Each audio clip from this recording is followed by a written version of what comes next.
If you're trying to choose between SolidWorks and Creo, the real question is simple. Do you want something easier to learn and faster to use, or something more powerful for complex engineering work? SolidWorks is a 3D CAD software mainly used for product design, parts, and assemblies. It's known for being user-friendly and widely used by engineers, students, and small to mid-sized companies. In a real workflow, you use it to design products, simulate them, and prepare them for manufacturing. It's not free, but there is usually a free trial.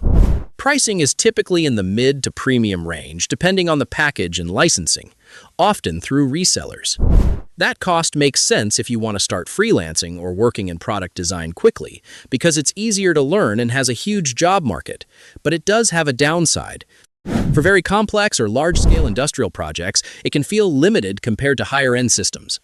Creo, on the other hand, is a more advanced CAD system used for heavy engineering and manufacturing. It supports parametric modeling, simulation, and complex product development workflows. In real workflows, it's used by large companies designing complex machines, automotive systems, or industrial equipment. Like SolidWorks, it's not free and usually comes with a free trial. Pricing is also in the premium range, often higher depending on modules and features. The value is in its power and scalability, especially for large teams and detailed engineering projects. But I found some downside. It has a steeper learning curve, so beginners may struggle and take longer before they can actually start earning from it. So, in practice, SolidWorks is best if you want to learn faster, start freelancing sooner, and work on product design. Creo is better if you're aiming for advanced engineering roles or large industrial projects.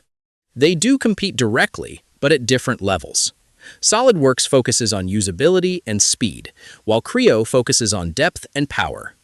If this helped you understand the difference, consider liking the video, subscribe for more simple comparisons like this, and I'll see you in the next one.